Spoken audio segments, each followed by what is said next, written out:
Dans cette vidéo, nous allons suivre la façon dont les enfants de Dieu se revêtaient de l'armure spirituelle de Dieu.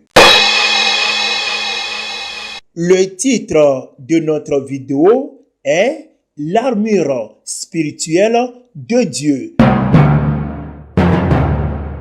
Numéro 1.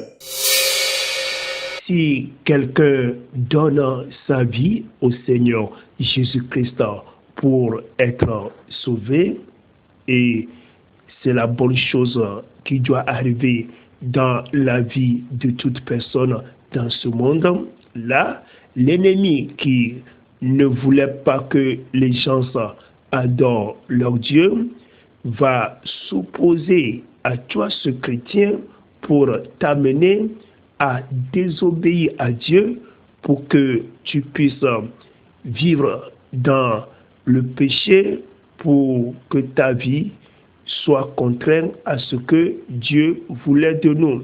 Et si tu fais ce combat et tu n'arrives pas à tenir devant l'ennemi, là, Dieu va intervenir et va nous donner la puissance du Saint-Esprit, comme ce qui est en train de se passer dans la vie de notre frère. Et ayant cette puissance, et là, tu deviens un soldat de Jésus-Christ.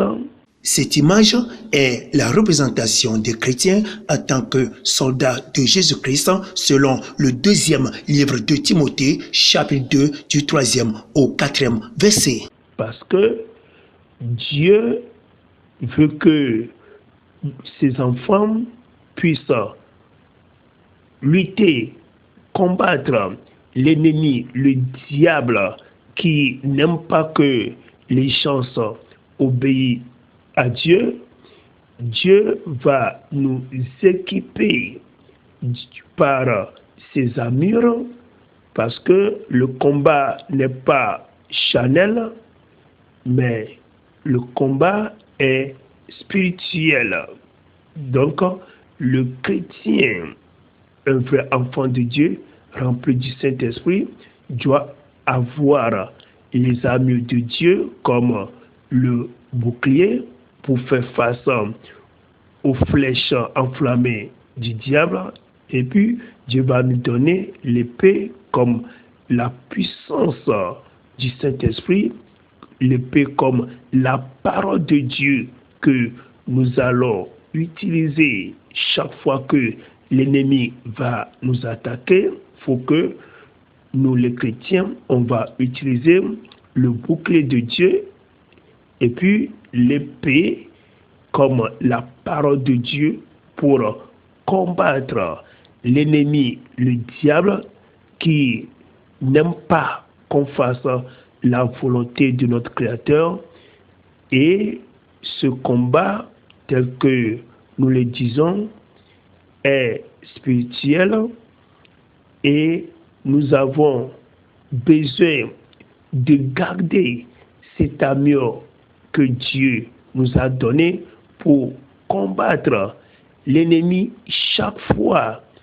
Parce que tant qu'on est enfant de Dieu, l'ennemi ne va jamais nous laisser évoluer. L'ennemi ne va jamais nous laisser en paix.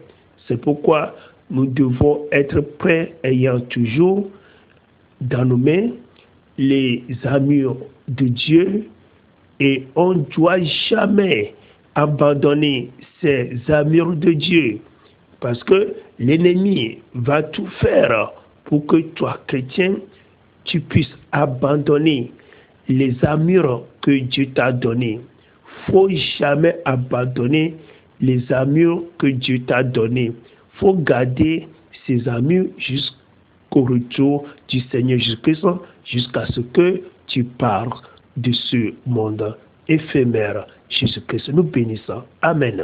Eh bien, lorsque nous disons qu'un chrétien est revêtu de l'armure spirituelle de Dieu, la façon dont ça se passait sur le plan spirituel, c'est ce que nous venons de voir. Bible TV's Internationals. La parole de Dieu, les chansons, les témoignages, la lecture de la Bible, les vidéos chrétiennes, les prières, évangélisation, des questions. Enregistrez notre numéro et entrez dans notre groupe WhatsApp pour en avoir plus.